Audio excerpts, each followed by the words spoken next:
Hello, hello.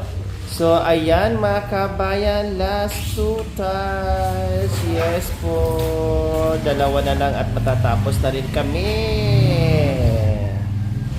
O, diba? Malayo pa ang Takip Sili mga kabayan. Pero, matapos namin na maaga.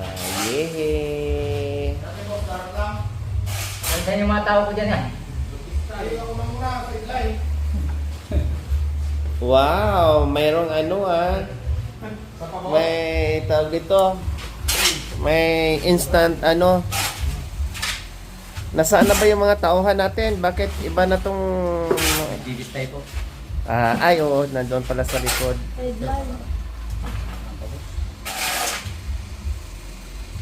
May sideline pala. May nag-sideline dito.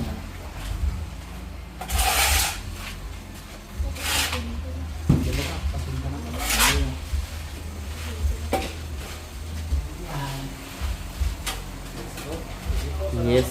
Okay. So, ayan mga kabayan. Isa na lang.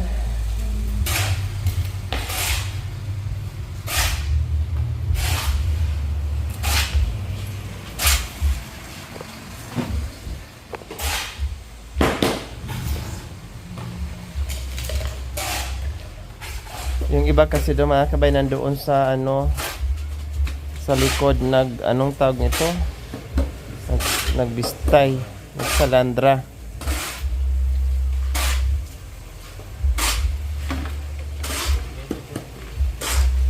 Nagsalandra.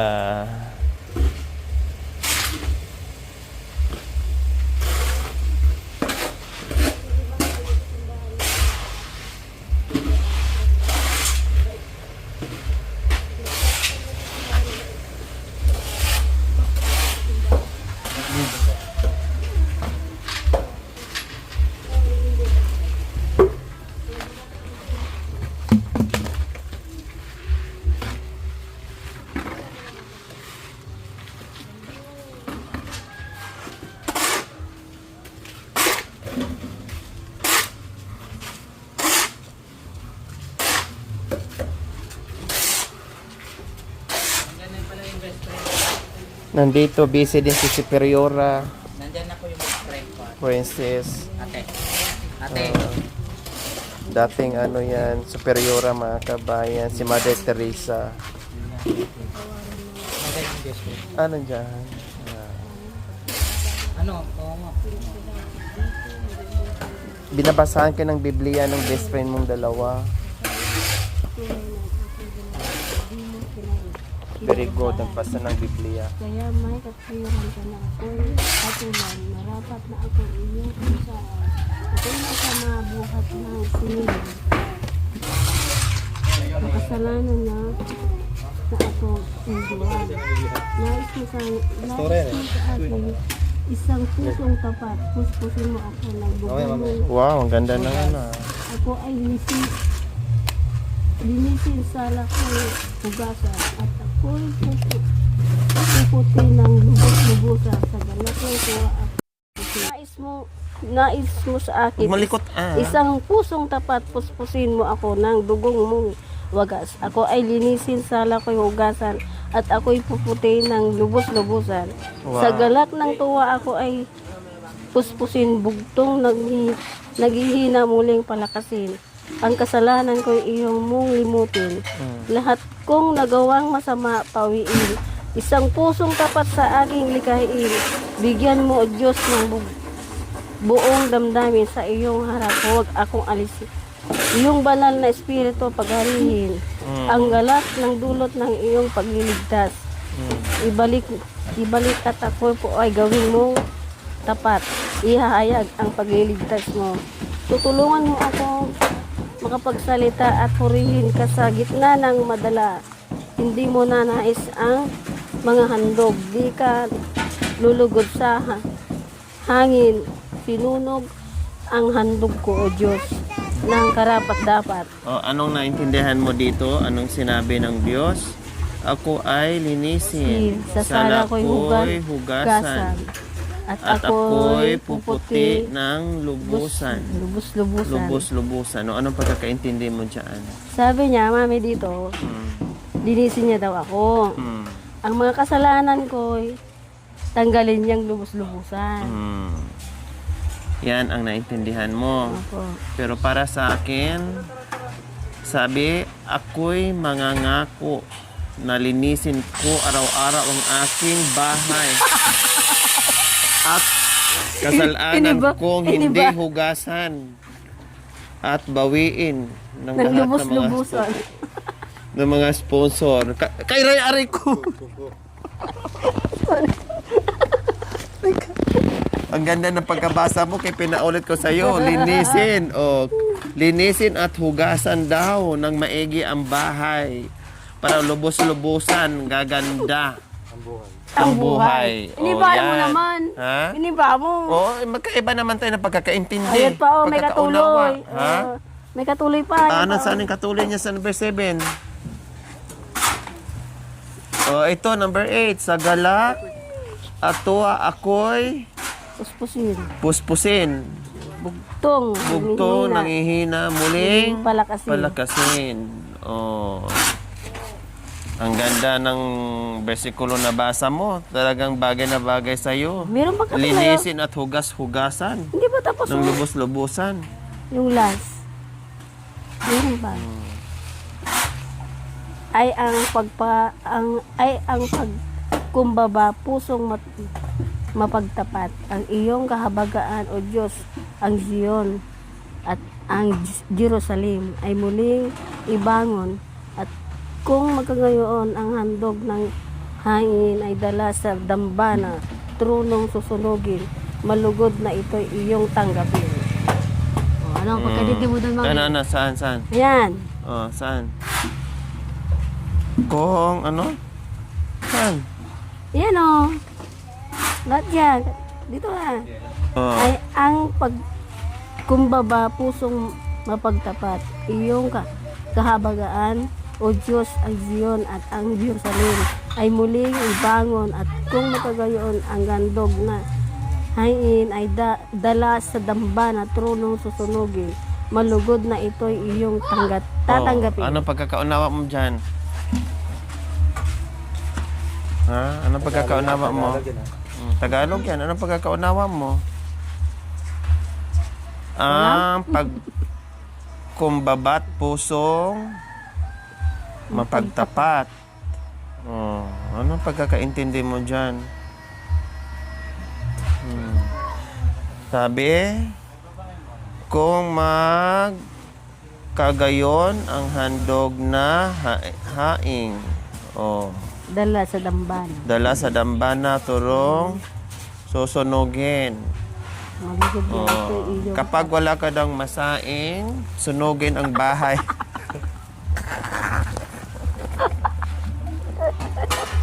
Iba na. Wala ko tayo sunugin ang bahay. Hindi wala din bahay.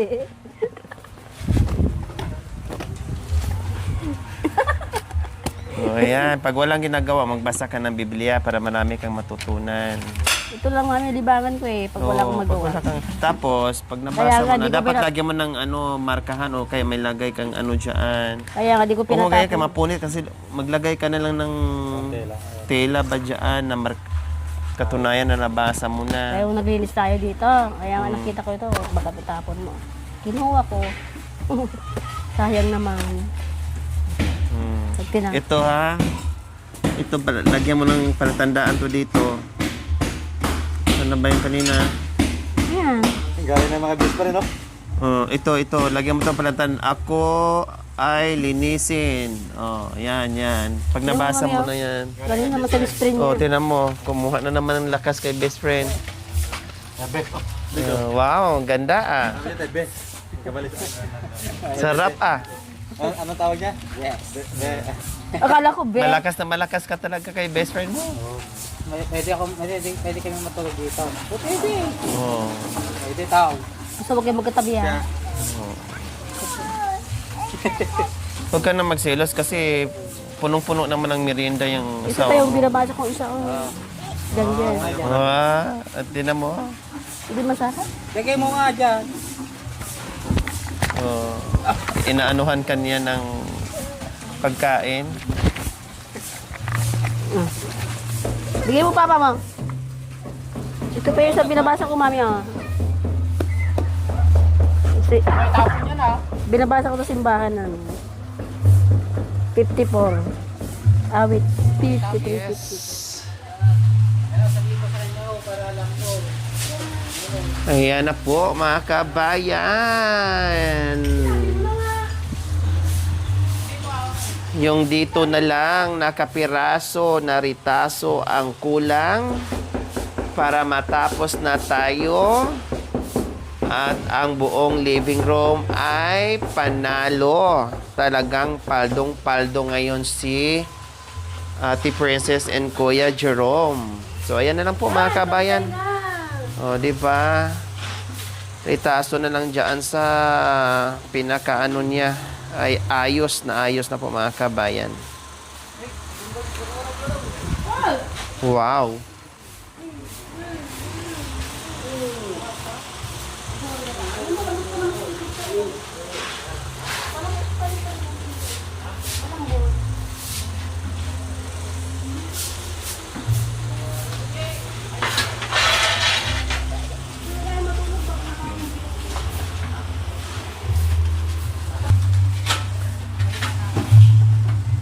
Parang gusto kong palagyan ng isang ano yan, kuya, sa susunod. Pakan. Isang apakan.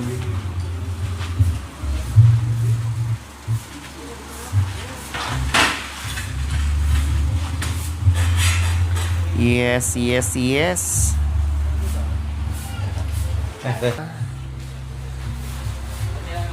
At yung iba mga ritaso-ritaso.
Yes, sa wakas po mga kababayan, ito na po ang ating tiles sa living room. Tapos na po mga kababayan, kumikinang na po sa ganda ang ating living room ngayon. Wow! Sana all mga kabayan.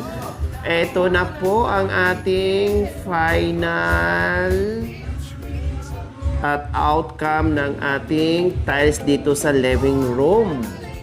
Super ganda po mga kabayan. Hindi pa natin malinisan yan ng bongga kasi basa pa. Hindi pa natin pwedeng apak-apakan yan. Kaya binawasan lang yan kunting karat dyan mga kabayan. Bukas, lalagyan pa ng grout yan. Yes.